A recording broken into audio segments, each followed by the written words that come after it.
Բարև ձեզ հարգելի հեռուստադիտողներ, Մեդինֆորմ հաղորդաշարն է եթերում, ես գտնվում եմ Աստղիկ բժշկական կենտրոնում, այստեղ եկել եմ զրուցելու կրծքավանդակի վիրաբուժության մասին, ընդհանրապես բժշկության զարգացման ակտիվ տեմպերը բերել են նրան, որ անհավանական թվացող փաստերը այսօր ռեալ իրականություն են, եւ մենք այսօր կզրուցենք հենց էնդոսկոպիկ եղանակով կատարվող, այսինքն շատ փոքր կտրվածքների միջոցով կատարվող կրծքավանդակի շրջանում իհարկե կատարվող վիրահատությունների մասին, նշեմ, որ էնդոսկոպիկ եղանակով նաև կատարվում են շատ բավականաչափ տարատեսակ հետազոտություններ, սակայն այսօր մենք ոչ թե կանրադառնանք հետազոտություններին, այլ հենց կատարվող վիրահատություններին։ Եվ ես սիրով զրուցելու եմ եկել Աստղիկ բժշկական կենտրոնի կրծքավանդակի վիրաբուժության բաժանմունքի ղեկավար Գևորգ Ոսկանյանի հետ։ Բարև բժիշկ։ Բարև ձեզ։ Շնորհակալ եմ ձեր բազմազբաղ ժամանակից Մեդինֆորմին հատկացնելու համար։ Ես էլ եմ շնորհակալություն հայտնում հնարավորություն ստեղծելու համար մեկնաբանելու այս ուղղությունը։ Շնորհակալ ենք, որ իսկապես ընդունեցիք մեր հրավերը եւ վստահ եմ շատերին է հետաքրքիր, թե ինչպես է կատարվում, որ փոքրիկ կտրվածքների միջոցով կատարվում են բավականին լայնածավալ վիրահատություններ, ընդ որում մեր նախնական զրույցի ընթացքում դուք պատմեցիք ինձ, որ վիրահատությունները կարող են ձգվել 1 ժամից մինչև 6 ժամ, 7 ժամ, այսինքն բավականին ծավալուն վիրահատություններ։ Խնդրեմ սկսենք մեր զրույցը նրանից, թե կրծքային վիրաբուժության մեջ էնդոսկոպիկ եղանակով ինչ վիրահատություններ են առհասարակ կատարվում։ Ուրեմն էնդոսկոպիկ վիրահատությունները դեռ շատ վաղուց աշխարհում, շատ վաղուց, այսինքն մի քանի տասնյակ տարի է որ կատարվում են։ Հայաստանում կոնկրետ կրծքավանդակի օրգանների համար էնդոսկոպիկ մեթոդը համեմատաբար նոր է կիրառվում, այսինքն 5-6 տարուց ոչ ավել, եւ սկսել է փոքր ծավալներից։ Մեր բաժանմունքը այսօր տիրապետում է ամբողջ ծավալին, այսինքն համարյա բոլոր վիրահատությունները, որոնք աշխարհում կատարվում են էնդոսկոպիկ եղանակով, Աստղիկ բժշկական կենտրոնի կրծքային վիրաբուժության բաժանմունքը տիրապետում է եւ բավականին մեծ քանակի պացիենտներ ունենք վիրահատված այս տարիների ընթացքում եւ անձնական փորձը բավականին մեծ, այսպես ասեմ, որ թորակոտոմիան եւ կրծքավանդակի թորակոսկոպիկը նշեմ, որ դա ձեր ասած էնդոսկոպիկ վիրահատությունն է, համեմատությամբ մեր մոտ թորակոտոմիան 1-2% է կազմում տարվա կտրվածքով, այսինքն 98%-ը կատարվում է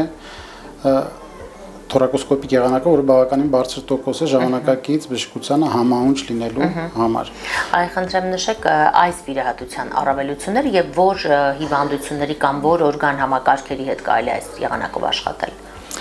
Մենք հիմա խոսում ենք կրծքավանդակի օրգանների մասին, իհարկե տարբեր օրգանների վրա, որովայնի օրգաներում նույնպես աշխատում են էնդոսկոպիկ եղանակով, հոդերում են աշխատում էնդոսկոպիկ եղանակով, կրծքավանդակի բոլոր օրգանների, կերակրափողի, թոքերի։ Եթե վերցնենք բժշկի համար, որքանով է այս վիրահատությունը, արդյոք այն ավելի հեշտ է կատարել, քան բաց վիրահատությունը։ Երբ որ նոր ենք սկսում, մեր համար օրինակ դժվար է եղել, երբ որ տարիներ առաջ ես նոր էի սկսում վերապատրաստումներից հետո, քանի որ սովոր չէինք անելու, միշտ թվում էր թե ավելի հեշտ է բաց անել, բայց իրականում, երբ որ սկսում ենք տիրապետել, ավելի մատչելի եւ հասանելի է կրծքավանդակի տարբեր տեղերը, տեղամասերը, դժվար հասանելի տեղամասեր էնդոսկոպի համար, որովհետեւ ինքը ավելի մեծ հնարավորություն է տալիս եւ խոշորացման առումով եւ գործիքների հնարավորությունները գնալով զարգացել են եւ ավելի մեծ հնարավորություններ տալիս ավելի ճշգրիտ եւ մանրակրկիտ անել վիրահատությունները։ Խնդրեմ նշեք ամենատարածված խնդիրը, որ այս առումով դուք նկատում եք այսօր որն է կրծքավանդակի հենց վիրաբուժությանն առնչվելիս այ որ խնդիրն է, որ բավականին հաճախացել է եւ նոր անդրադառնանք այդ խնդրի առաջացմանը։ Վիրաբուժական տեսանկյունից եթե նայենք, վիրահատվող հիվանդների մեծ մասը կազմում են թոքի ուռուցքներով պացիենտները։ Ցավոք սրտի այդ պացիենտների քանակը տարեցտարի ավելանում է, այսինքն թոքի ուռուցքը Հայաստանում չի նահանջում եւ գնալով կարծում եմ, որ շատանում է։ Հիմնական երկու պատճառ կարող եմ նշել, որոնք շատ ակտուալ են, պատճառները իհարկե երկուսը չեն, շատ են, բայց երկու պատճառ, որոնք միգուցե նաև կառավարելի են, դա ծխելն է եւ աղտոտված օդը։ Երկու առումով էլ մենք գտնվում ենք վատ վիճակում։ Մեր ազգաբնակչության մեջ լուրջ հակածխախոտային քարոզություն ես կարծում եմ, որ չի իրականացվում, արդյունավետ չի։ Վերջին տարիներին փորձեցին, բայց ես չեմ տեսնում իմ շրջապատում այդ արդյունքը։ Միգուցե փոխեցին ծխախոտի տիպը, այո, անցան էլեկտրոնային։ Ես չեմ ուզում հիմա վերլուծենք էլեկտրոնային եւ այքոս կոչվածների կանցերոգեն ազդեցությունները, իհարկե կան հետազոտություններ, որ դրանք նույնպես կանցերոգեն են եւ ապահով չեն։ Եվ այդ թեման մի քիչ ավելի այլ թեմա է, բայց ընդհանրապես պետք չի ծխել, պետք է մի բան իմանալ, որ 60%-ով ծխելը բարձրացնում է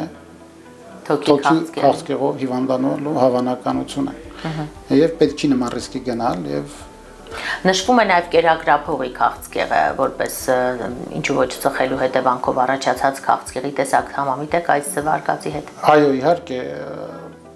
ծխախոտը ոչ միայն կերակրափողի, ստամոքսի եւ այլ օրգանների քաղցկեղների համար նույնպես հանդիսանում է պատճառ։ Այո։ Եվ եթե նշեցի կերակրափողը, ասեմ, որ կերակրափողի էնդոսկոպիկ վիրահատությունները իրանք բավականին բարդ ծավալուն վիրահատություններ են եւ աշխարհի շատ կլինիկաներում չի որ կիրառվում են, լավագույն կլինիկաներում են կիրառվում եւ մեր թիմին միացել է պրոֆեսոր Դանելյանը, ով արդեն 2 տարի է մեր թիմի հետ է աշխատում եւ շատ բարձր մակարդակի տիրապետում է կերակրափողի էնդոսկոպիկ վիրահատություններին։ Ես նույնիսկ մի քանի տարի առաջ աշխարհի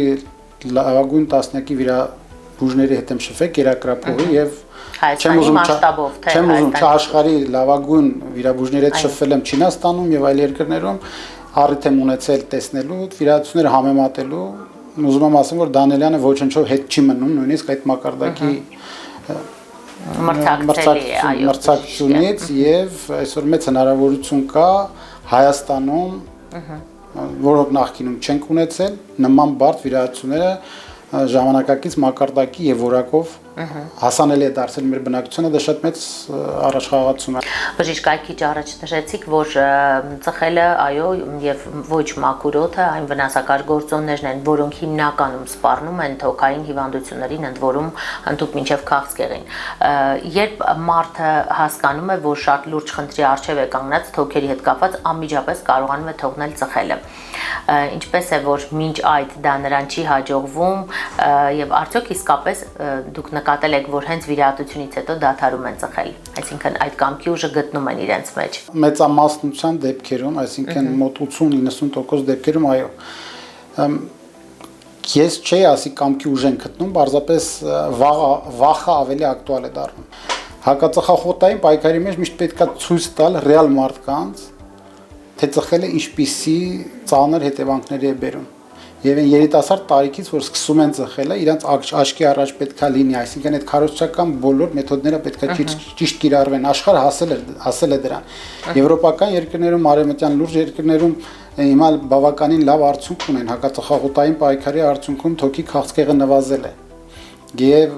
նաև կանխարգելիչ առումով սկրինինգային հետազոտությունները վաղ հայտնաբերումով մահացությունն է պակասել։ Որքանով է ճիշտ այն միֆը, որ թոքը վիրահատելուց հետո մարդը չի կարող շատ երկար կյանք ունենալ։ Դա իրականության հետ ոչ մի կապ չունի, մարդիկ կարող են ապրել նույնիսկ մեկ թոքով, պացիենտներ կան, որ միակ թոքի վրա ունեն տարած վիրահատությունները եւ ապրում են։ Խնդիրը կոնկրետ թոքի շնչառական ֆունկցիայի, այսինքն մնացած թոքի, որը մնացել է ֆունկցիոնալ վիճակի կախված է այդ ապրելու հնարավորությունը եւ թե ինչ պատճառով, ինչ հիվանդության պատճառով է կատարել թոքի մասնակի կամ ամբողջական հեռացումները։ Եթե դրանք ուռուցքի հետ են կապված, արդեն ապրելիության ուրիշ գնահատական կա։ Այդ ինչ գնահատական կա ուռուցքի դեպքում ձեր կողմից։ Թոքի չարորակ ուռուցքների դեպքում իհարկե ուռուցքի տեսակից կախված տարբեր է այդ գնահատականը, որպես ես չմանրանամ շատ կարևոր է թե ինչ ստադիայում է վիրահատությունը կատարվել, հայտնաբերվել հիվանդությունը եւ վիրահատվել ու բուժվել։ Եվ ժամանակակից մեթոդները իհարկե մի քիչ բարելավում են, հատկապես իմունոթերապիայի կիրառումը, բացի քիմիոթերապիայից հիմա գոյություն ունեն թիրախային բուժում, իմունոթերապիա, որոնք լավացրել են ապրելիությունը, բայց միևնույն է, եթե ուռուցքը հայտնաբերվում է երրորդ փուլում, արդեն ապրելիությունը մոտ 5 տարվա ապրելիությունը 30-40% թվերի չի հասնում։ Իսկ պատկերացրեք առաջի փուլի ուռուցքների դեպքում այդ ապրելիությունը 5 տարի եւ ավել ապրելիությունը հասնում է 90%-ից ավել։ Պատկերացրեք ինչքան մեծ է տարբերությունը եւ դրա համար շատ կարեւոր է վաղ հայտնաբերումը, այդ կարեւորելով էր որ մեր մոտ փորձեցին կատարել սկրինինգային ծրագիրը։ Շատ լավ բժիշկ, եւ խոսենք նաեւ թոքի միջնորմի մասին քաղցկեղից, սա որ հատվածն է ընդգրկում եւ որքանով է նույնքան վտանգավոր, որքան թոքի քաղցկեղը, խնդրեմ։ Միջնորմը դա այն տարածքն է, որը գտնվում է երկու թոքերի միջև մոտավորապես այդպես պատկերացնենք, մեջտեղ կրծոսկրի հետևում, ողնաշարի, կրծոսկրի եւ թե երկու թոքերով սահմանափակված տարածքն է, որտեղ որ գտնվում են սիրտը, շնչափողը, գերակրափողը, մեծանոթներ ելնող մտնող պատկերացրեցինք, որ բարդ է եւ իր տեղակայումը, եթե այստեղ ունենք մենք ուռուցքներ կամ կիստոզայլ գոյացություններ, տեղակայման առումով բարդ է, բայց փառք Աստծո մենք տիրապետում ենք նաեւ այդ բոլոր ուռուցքների էնդոսկոպիկ վիրահատության, սա դուք շեշտում եմ, եւ տարբեր մուտքերով, այսինքն երբեմն մենք կարող ենք նույնիսկ մուտքի ընտրությունը թողնել պացիենտին էսթետիկ տեսանկյունից ելնելով, քանի որ դա հատուկ օպցիա է, այսպես ասեմ, որ հնարավոր է որ տիրապետենք թե աչից, թե ձախից, թե պարանոցից, թե ներքևից սուբքսիֆոիդա, սաբքսիֆոիդա կոչվում, այսինքն բոլոր մուտքերին տիրապետում ենք եւ շատ բավականին բարդ վիրահատություններ սրտապարիկի մասնահատումով, անոթների երբեմն մասնահատումով հնարավոր է կատարել էնդոսկոպիկ եղանակով։ Ինչ վերաբերում է քաղցկեղին, կոնկրետ ուռուցքները, չարորակ ուռուցքները միշնորհումում ունեն իրենց ցուցումները վիրահատության, ավելի մեծ են, քան թոքի դեպքում, այսպես ասած, եթե չկա ինվազիա, այսինքն ներաճ այնպիսի օրգանի, որը հնարավոր չի հեռացնել։ Այսինքն շատ մեծ անոթներ իհարկե մեծանոթների դեպքում այստեղ մեզ օգնության հասնում են մեր սրտային եւ անոթային վիրաբույժներ։ Վերջերս ունենք կատարած շատ հաջող մի վիրահատություն վերին սիներակի ամբողջական հեռացումով, պրոթեզավորումով, ցիմոմայի P3 ցիմոմա շատ լավ արդյունքով։ Դեպքը բացառիկ էր։ Դեպքը բացառիկ էր նրանով, որ պացիենտին Գերմանիայում էին առաջարկել վիրահատությունը բավականին մեծ գնային տարբերությամբ, արդյունքները քննարկվել են նաև այն մասնագետների հետ, ովքեր որ Գերմանիայում խորհրդատվություն տվել էին եւ բոլորը գոհ են այդ արդյունքներից։ Հրաշալի է։ Բժիշկ, եւ վերջին հարցս, այ էնդոսկոպով կատարված վիրահատությունները եւ բաց մեծ կտրվածքներով կատարված կրծքավանդակի շրջանում կատարված վիրահատությունները կարող են որևէ կերպ տարբերվել իրարից այն առումով, որ փոքր անցքերի ժամանակ ինչ որ բաց թողումներ լինեն, ինչ որ բաներ չնկատվեն, թե այդ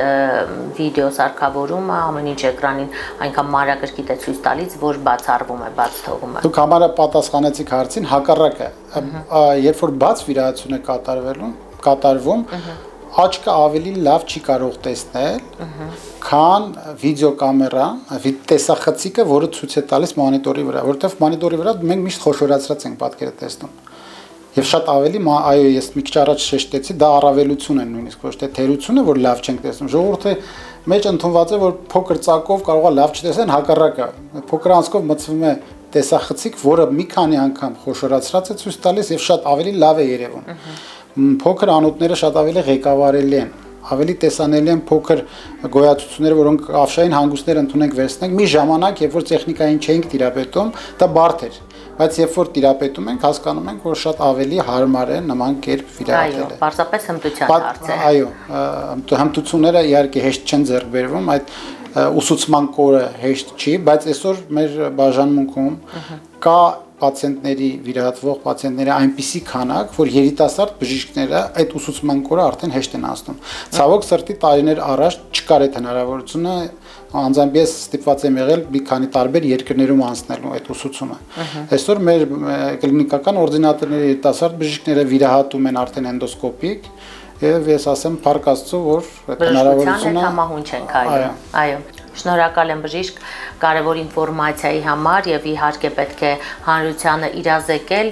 որովհետեւ հաճախ մարդիկ ունենում են այս կամ այն խնդիրը եւ չեն իմանում ում դիմեն, միգուցե դիմում են սխալ մասնագետի, սխալ բուժկենտրոն, որտեղ այնքան էլ այս խնդրի լուծումը չէր պահանջվում դիմելու համար, սակայն իհարկե ինֆորմացիայի պակասը բոլոր ճարիքների սկիզբն է, կարող ենք ասել։ Ես էլ եմ շնորհակալ, մաղթում եմ բոլորին առողջություն, բայց մի բան հաստատ կարող եմ ասել,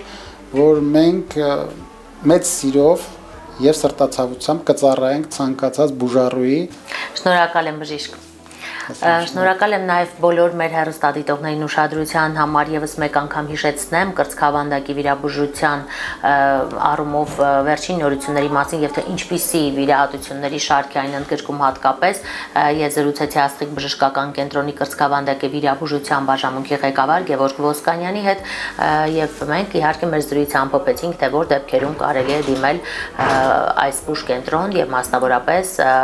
դոկտոր Գևորգ Ոսկանյանին։ Այսքան այսօրվա համար ուշադիր եղեք ձեր առողջության յուրաքանչյուր փոփոխության հանդեպ, ոչինչ մի թողեք վաղվան, իսկ մենք կհանդիպենք։